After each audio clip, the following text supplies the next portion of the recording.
U državnim agencijama danas jedno imenovanje i jedna ostavka.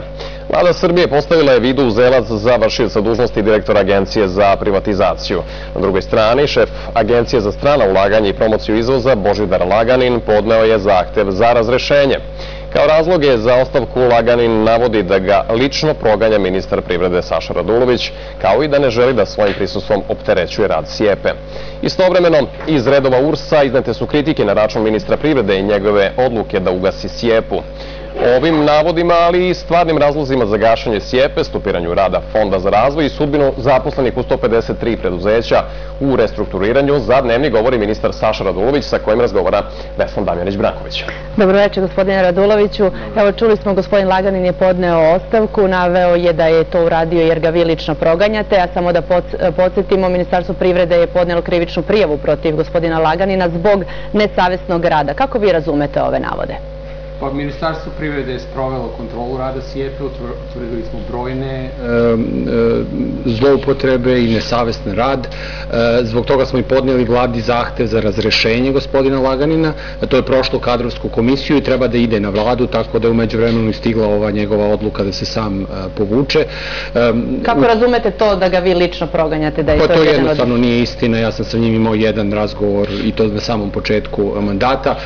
Mi se ne bavimo sa ličnostima, sa pojedinim ljudima, mi se bavimo sistemski sa radom agencije, analizirali smo njen rad i utvrdili da postoje mnoge nelogičnosti i zloupotrebe i da agencija ne radi svoj posao kako bi trebalo. Dobro, zbog čega konkretno gasite SIEPA-u, a pre toga mi kažete, nije li neuobičajeno da donesete jednu takvu odluku, a da se ne konsultujete unutar same vlade, jer je i za mnoge od vaših kolega to bilo iznenađenje? Pa, vlada je usvojila predlog budžeta za 2014. godinu, predlogom budžeta za 2014. godinu se ukida SIEPA, tako da taj deo je već vlada donela, odnosno odluku o tome je donela.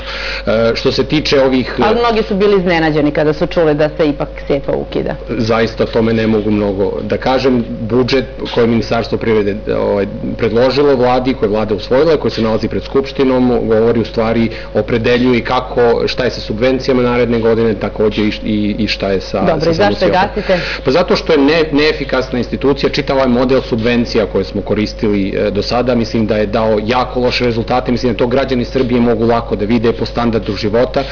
Način na koji smo trošili ogromne pare i očekivali da ćemo na taj način dobiti privredni rast, očigledno su se pokazali pogrešnim. Da, konkretno kod SIEPA šta zamerate, gde se pogrešilo, posebno kada je reč o subvencijama za otvaranje svakog novog radnog mesta? Potpuno izostanak kontrole. Naprimer, dajete subvencije i one su za određene investicije i po radnom mestu, a da uopšte ne utvrdite u trenutku kad potpisujete ugovor koliko zaposlenih ta firma tada ima i koliki je kapital u tom trenutku, tako da više i ne znate nakon toga da li su ta nova radna mesta zaista stvorena ili ne.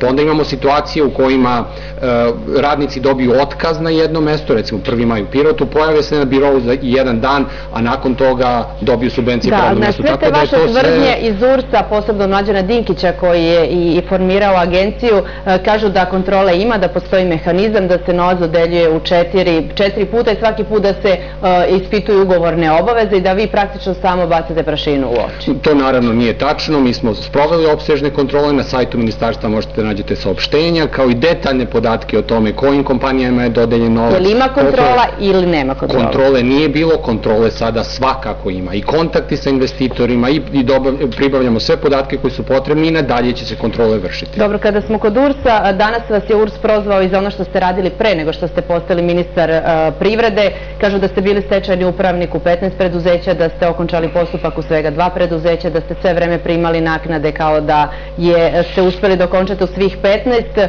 i kako je moguće da je vaša imovinska karta kao ministra prazna i da ste čak u sporu sa Agencijom za licenciranje stečajnih upravnika koju takođe želite, odnosno planirate da uđete? Znate šta, ministarstvo se neće baviti tim ličnim napadima URS-a. Ja to razumem, niti će se ja tim baviti. To je jedno živo blato u koje bi ponovo da nas neke stranke vrate. Jednostavno vreme toga je prošlo, mi se bavimo konkretnim stvarima, konkretnim planovima i time ćemo se i dalje baviti. Sipati klevete, poluistine ili neistine i pokušavati otvoriti diskusiju na tom nivou, to se jednostavno, to im nećemo priuštiti.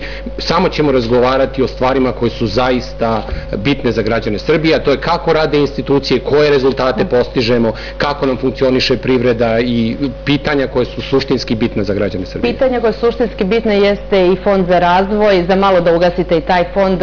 Hoće li nastaviti fond da kreditira privredu? Nije pitanje gašenja fonda za razvoj, pitanje je promene načina na koji funkcioniše. Ako imate 61 zaposlenog koji treba da nadgleda 20.000 kredita, pa razum vam kaže da to jednostavno ne može tako da funkcioniše. Nikakve kontrole ni tu nismo imali, tako da u trenutku kada odobravate sredstva, onaj koji traži sredstva od građana Srbije kaže koliko će novih ljudi zaposliti, koliko će investicije izvršiti, niko takvu kontrolu nije radio, isto kao i kod SIEPE. Jedna stvar, mislim, takođe je važna, najavljena u Dnevniku, konačno smo dobili novog direktora Agencije za privatizaciju. Šta će time da se promeni? Vida Uzelac je jedan prvoklasni državni službenik, uvešćemo red u Agenciju za privatizaciju, sva ova pljačkaška privatizacija koja je sprovedena u prošlosti više neće biti moguća i uvešćemo red tako da to funkcioniše. A kada ćete da pokrenete fond za razvoj?